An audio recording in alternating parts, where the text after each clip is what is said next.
William Gargan stars as Barry Craig, confidential investigator.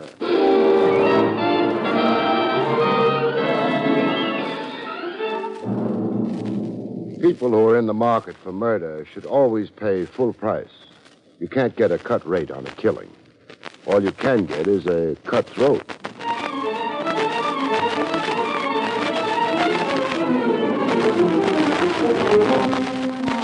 The National Broadcasting Company presents William Gargan in another transcribed drama of mystery and adventure with America's #1 detective, Barry Craig, confidential investigator.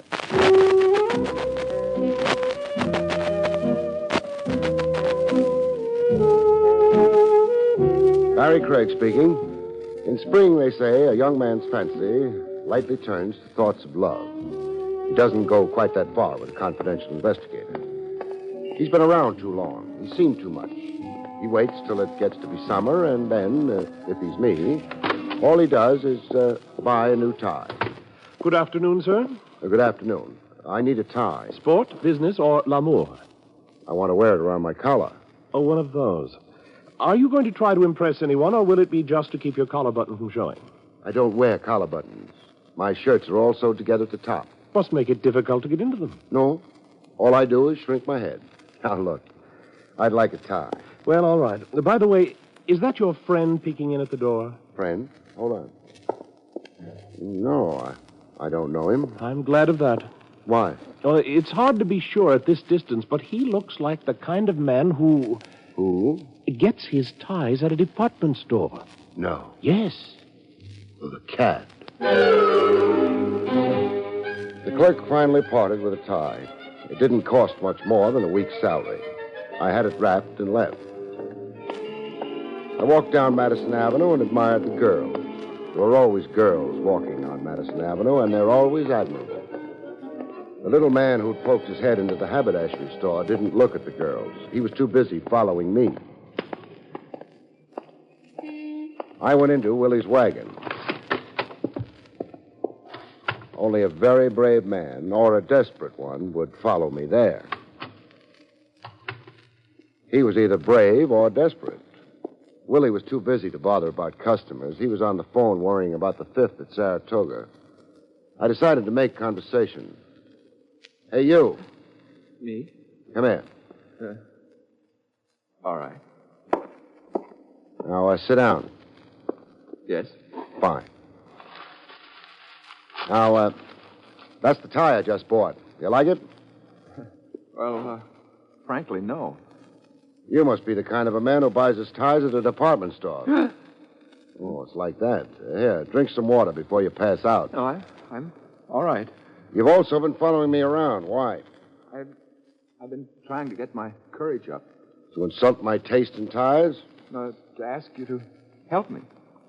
You don't need courage for that. Just money. Yeah, you're right, of course. Mr. Craig, my name is Homer Dibble. How do you do? How do you... I am, or was until last night, an accountant for G.J. Thomas. The big department store boy? Yes. Well, I was working on the quarterly audit yesterday, and I'd caught up on my regular work, and I'd found a minor discrepancy in the accounts. In whose accounts? I didn't know. I had only the final balance sheets. I'd have had to check back on the departmental reports to find out who was responsible. And did you do that? Oh, it was a question of getting authority, so I reported the discrepancy to G.J. himself. And? G.J. was very strange, abrupt. He said he knew about the discrepancy, that he was going to take care of the embezzler himself. And why the devil had I rushed the audit? He doesn't approve of ambition? Well, I don't know, but the last thing he said to me was... Yes. Dibble, you're fired. Nice man. Oh, I'm sure G.J. wasn't himself. Mr. Craig, I liked my job at that store. There must be something behind G.J.'s firing me like that. If you'd look into it... Well, it could be. That minor discrepancy you mentioned, how much was it? $37,241.98. Obviously an inside job, that 98 cents. I think we'd better go visit Mr. Thomas. I don't dare. If he knew I'd spoken to you about it. He's doing a very dangerous thing. Covering up a theft Taking the law into his own hands, like playing with a loaded gun. You think it's that serious? It could be. Suppose we find out.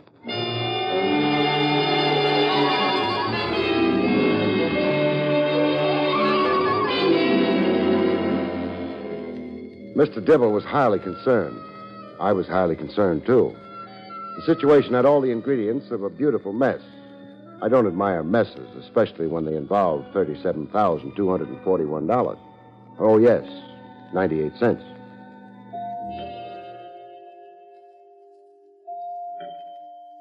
Business at the Thomas department store must be good. Yeah, it is an impressive house, isn't it? Yeah. If they played their cards right, they could probably get Grant to move here. I'm worried. What about? Oh, G.J. is likely to be very angry with me. He might fire me. He did fire you. Oh, that's right. I don't think that doorbell took the first time. Maybe not the second time either, so... That's an answer, one I don't like. Oh, it's open. That yell came from someplace down that corridor. Oh, dear. Whatever will G.J. say? Oh, we'll ask him. First, we've got to find him, though. Door up ahead's ajar. Uh-huh. Leads to the place these doors always lead, the library. Good heavens. G.J.'s butler's lying down. Looked very peculiar. Maybe he didn't think of that when he fainted, after he yelled. Fainted? At what? Well, it's seeing G.J. Thomas behind the desk here. I can't... Lying down, too. But his case is a little more serious. There's a knife in his back. Oh, dear. Easy, now don't you start fainting on me. What happened is obvious. We rang, the butler started down the hall, went into the library to check with Thomas, saw the blood, and... Well, what happened to Thomas is obvious, too. Someone murdered him? Whoever it was didn't stick a knife into his back because he thought it would improve Thomas's disposition. What shall we do now? And we could notify the police, but we won't. Come on. But... The butler can take care of that when he comes to. We're going to the store. Why? Dollars will get you donuts that murdering Thomas was only half the murderer's job.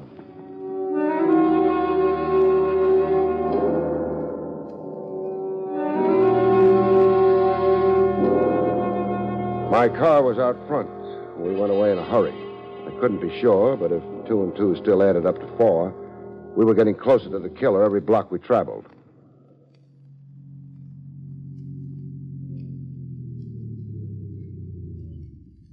Well, G.J. Thomas's pride and joy. There's a night watchman on duty, isn't there, Dibble? Yes, there is. Fine. Let's bang on the door. Well, net result, dead silence. Time's passing, Dibble. Would you have a key to the store? Well, yes, I do. Even though you were fired? Well, I forgot to turn it in. Uh-huh. Okay, open the door. All right.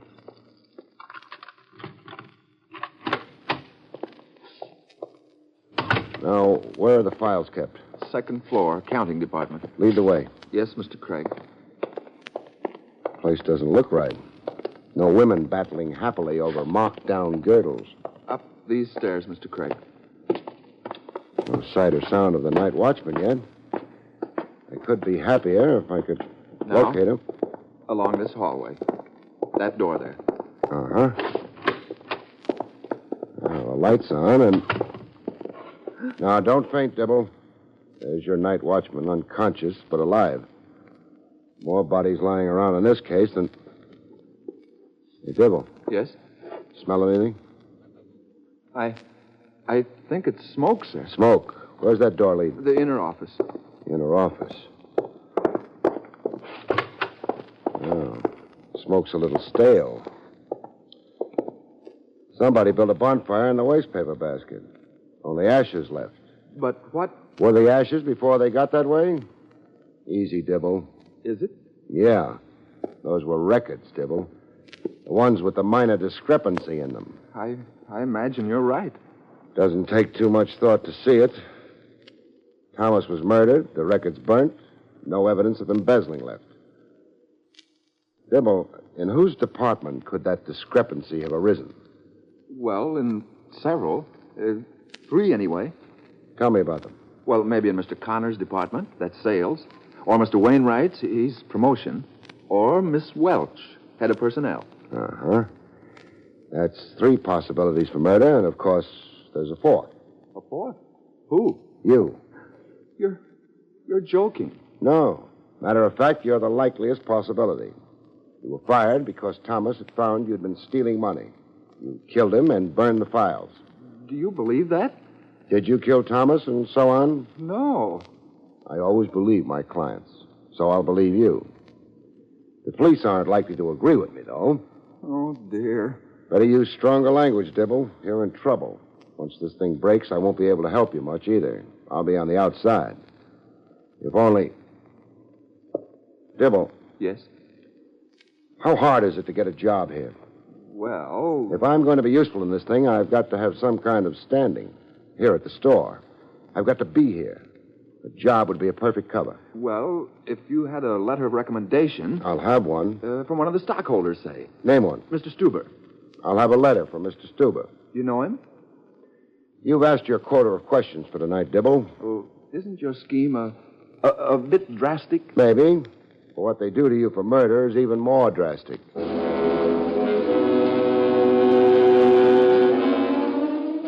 Mr. Dibble blinked his eyes several times and started to turn green. On him, it didn't look good. I dragged him out of the store. The air helped, and by the time I dropped him at his house, he looked comparatively normal. I wouldn't know compared with what. And the next morning, I reported to personnel at the G.J. Thomas department store. After a while, somebody got around to noticing me. It couldn't have been more than a week later that, Mr. Craig, Yes, come in, please. thank you. I've just been reading this letter of recommendation of yours. You must be a slow reader. I beg your pardon? I spent most of the morning in that anteroom. I didn't care for the furnishings to start with. Now, look here. You're Miss Welch, aren't you? I am. And why don't you stop trying to sound as if you were 50, hopeless, and hideous? That's a nice blush. Well, now, you can stop all that. This letter gives you a very nice recommendation. It should. What? Mr. Stuber is very enthusiastic about me. So I notice. Which means that whatever I personally think of you, I'll have to hire you. What do you personally think? Oh, you don't have to answer that now. Thank you. Save it for after hours. The question is, where can you serve Thomas best? Well, it's your question. Go ahead and answer it. I could put you in lingerie. Over my dead body. Say, there's a joke there if we want to struggle for it. We don't. Oh, I know. I don't like the look in your eye. It's not friendly. We're starting a demonstration display in the basement today of dishwashers. Dishwashers? I'm not the domestic type. Mm-hmm. Women away from home don't look for the domestic type. You'll do. Mr. Craig, is it? You know it's Mr. Craig. Does it have to be... Dishwashers? Yes. Okay, Miss Welch. To the dishwashers.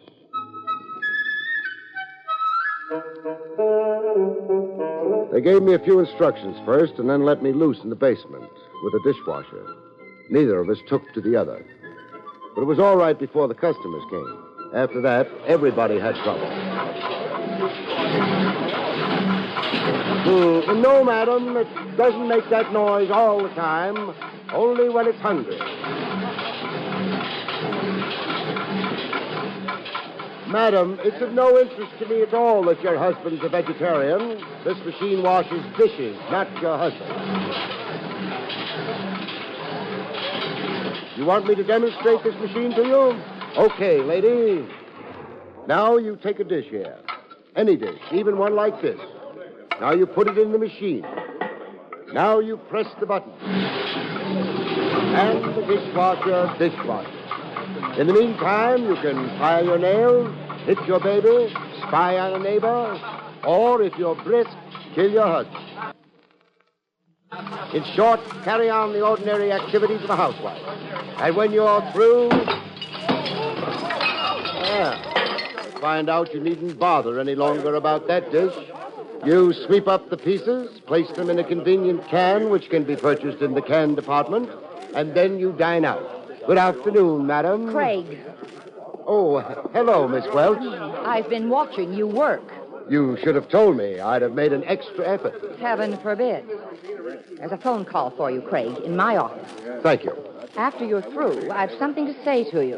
I'm looking forward to it. Only one thing. Before you go, Yes, did you change the hookup on the machine around any? a little here and there. Didn't our mechanic take care of that? Sure. But then all the darn machine did was wash dishes. Miss Welch was very pretty, even when she wasn't blushing. She was even prettier when she blushed. But then I decided the red in her face wasn't a blush. I went to take my phone call. Hello? Mr. Craig, Yeah. this is the Samaritan Hospital. A friend of yours, Mr. Dibble, asked us to call you. What's he doing now? He was struck by a hit-and-run driver this morning. What's his condition? He wants to see you as soon as possible. I'll be over, His but condition is fair, Mr. Craig. I suggest you put a guard in his room. But we don't do that with accident victims. What makes you think it was an accident?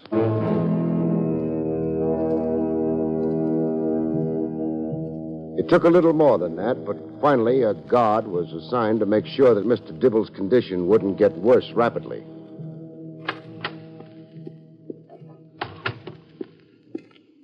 Finish your phone call, Craig.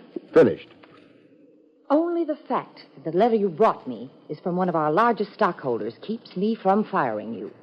Let's be happy it was such a nice letter. But I'm not going to put you back in selling. An office job would be safer. Let me see. Connor can use a clerk. Wainwright needs a bookkeeper. Have you ever kept books, Craig? Frequently. But then the library would always get nasty and... Well, I mean, sure. Then you will report to Mr. Wainwright down the hall, promotion department. And Craig, Yes, working for Mr. Wainwright has certain disadvantages. it has. Yes, Mr. Wainwright has a very quick temper when he loses it. And I can easily imagine circumstances under which he might lose it with you. Well, now, that's definitely unkind. It's murder. I went down the hall to the office of the terrible-tempered Mr. Wainwright. I wondered how accurate Miss Welch had been about just how terrible that temper was. So you're Craig. I'm Craig. You don't look like a bookkeeper. Sorry, maybe it's because I'm out of practice. You do double entry, of course. Oh, sure, all the time. Indeed. Very well, you'll find your work laid out for you. The desk in the corner over there. Thanks. A bookkeeper, hmm? Only during office hours. Well, these are office hours. I'll be in my office if you need me. I'd advise you to concentrate on your work, young man. Yes, sir. That should give you trouble enough.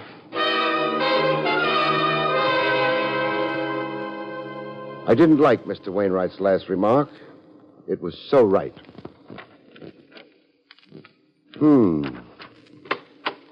Hello. Huh? Oh, hello. You the new bookkeeper? Yeah. I've discovered something, though. What's that? There's something basically wrong with bookkeeping. The assets always match the liabilities. It can't be coincidence. You're Craig, all right. I'm Craig, all right. My name's Connor, head of sales. Craig, it must have seemed a good idea to you. What must have? Pretending to be an employee here and working on the suspects from the inside. Oh, it was a wonderful idea. Didn't work too well, would you say? Oh, we all know who you are. Miss Welch? Wainwright? Yes? Did I talk in my sleep? No, I haven't slept around here yet. Miss Welch's receptionist recognized you. I didn't recognize her. A friend of hers once hired you. Too bad. Interesting anyway that a couple of suspects pretended not to know me. Miss Welch and Wainwright. Well, And the third one is maybe hoping to make that seem important, clearing himself in the process. all I can say to that is no. But I'd advise you to be careful. Whoever stabbed G.J. and knocked out the night watchman in order to burn the records... How did you know that the night watchman had been knocked out? Well, Wainwright told me. Forgetting that for the moment, had there been any quarrels between Miss Welch and Thomas? No. How about Wainwright and Thomas? Well, Wainwright's got a violent temper. Perhaps I shouldn't say this. I may be doing Wainwright an injustice. You'll say it, won't you? What? Hello, Wainwright. You're not careful enough about shutting doors behind you. You might have asked me, Craig. Yes, I had a fight with G.J. I threatened to beat his brains out the next time I saw him. Well, that probably soothed him. Are you telling me this to show how truthful you are so I wouldn't bother considering you as a handyman with a knife? Why, you... Watch your temper, Mr. Wainwright. It's notorious. Connor, were you on good terms with Thomas? Sure. I made him laugh. Which one of you drives the car? We all do, including the luscious Welch. Too bad. It's lunchtime. I get hungry at lunchtime. I'll be back after lunch, though. Anyone want me to bring him a sandwich? Nobody did, which wasn't surprising. I would have had trouble getting a sandwich at the Samaritan Hospital anyway. I haven't got much time, Dibble, but... It was nice of you to visit me. Not nice. I'm working. Dibble, could your accident this morning have been a genuine one? Oh, no. The car came right up on the sidewalk after me. Okay, next question. How much would it hurt you to be moved? Well, a bit, perhaps, but why do you ask? I want to take you back to the store with me. Is it important? Yes. Well, then it doesn't really matter how much it hurts, does it? It did hurt, but Dibble didn't whimper. I decided I liked him. I hoped I'd be able to keep him out of trouble. The trouble his late employer, G.J. Thomas, had run into.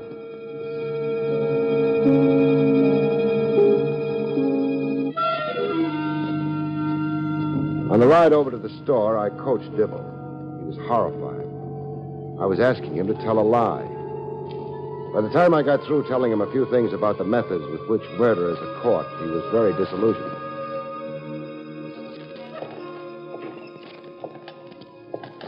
How's the wheelchair feel? Only way to take a walk. Won't everyone be surprised to see me here? Happily surprised, except one person. Who's that? The murderer. Now, the first stop, Wainwright's office. Now, let's get the door open. And make an entrance. What the devil? Now, hello, Mr. Wainwright. Meet Mr. Dibble. I know, Dibble. What happened to you, Dibble? Somebody tried to kill me. A rabbit like you? Even rabbits can be dangerous. Mr. Wainwright, would you mind getting hold of Mr. Connor and Miss Welch? Why? It might be fun. I don't think it will be fun. Well, do it anyway. After all, you know who I really am. Well, all right. Mr. Wainwright didn't seem very happy about something or other.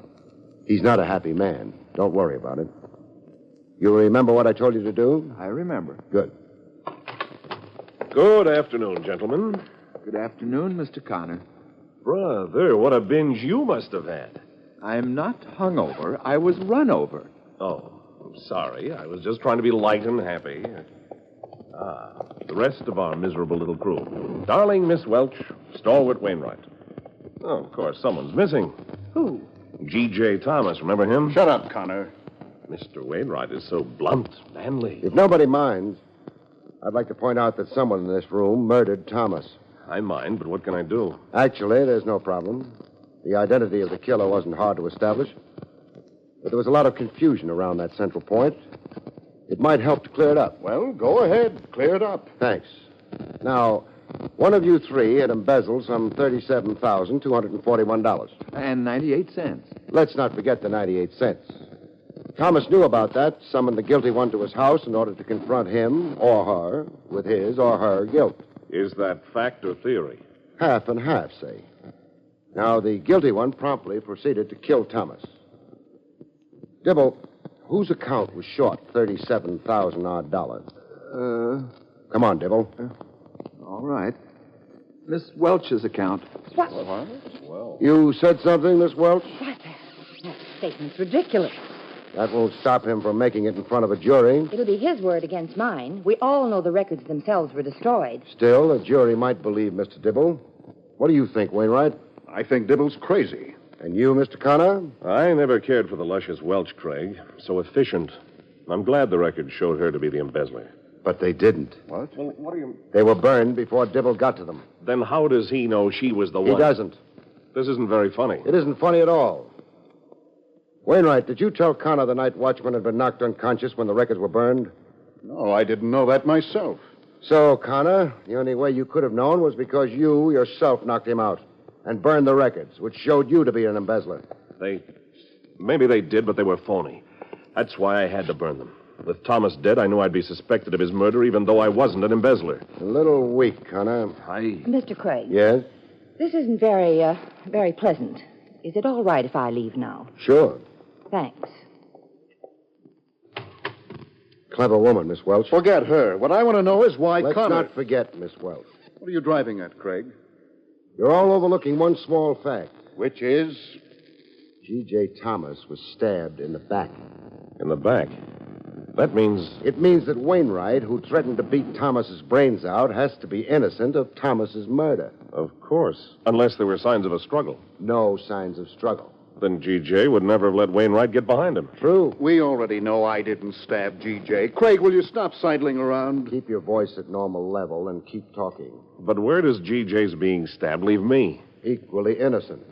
The records show... They were false. ...that you were an embezzler. He'd summon you to his house to confront you with your supposed guilt. Would he have... Let me get behind him? Of course not. But there's someone who did get behind him. Someone who's behind this door. Sorry to disturb your aim. Yeah, I'll take that.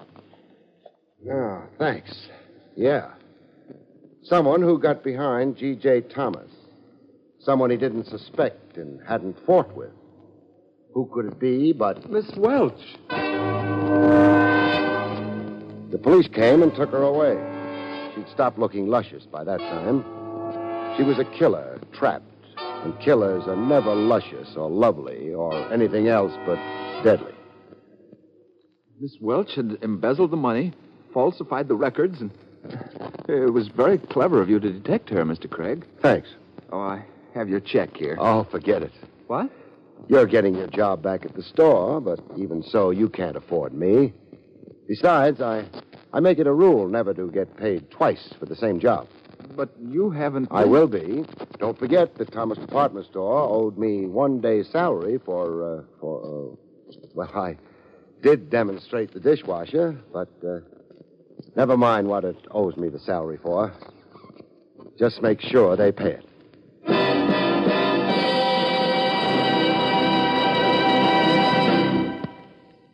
You have been listening to William Gargan in another exciting transcribed mystery drama from the adventures of Barry Craig, confidential investigator. Tonight's story, Death's Bargain Basement, was written by Louis Vittes. Next week, it's the strange story of Midsummer Lunacy, about which Barry Craig has this to say. In next week's story, Midsummer Lunacy, a fortune-hunting manicurist bites her nails down to the cuticles when the man of her schemes loses his mind easier than he loses his heart. Good night, folks. See you next week.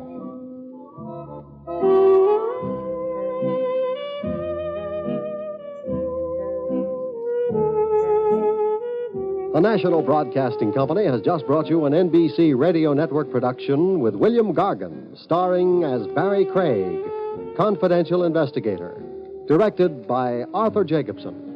Also heard were Templeton Fox, Hilary Hall, Rye Billsbury, Olan Soleil, and John Stevenson. Eddie King speaking.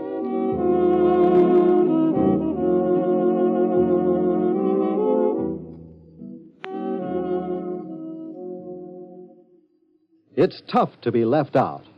Yes, ask any serviceman how it feels when the mail is being distributed to discover you...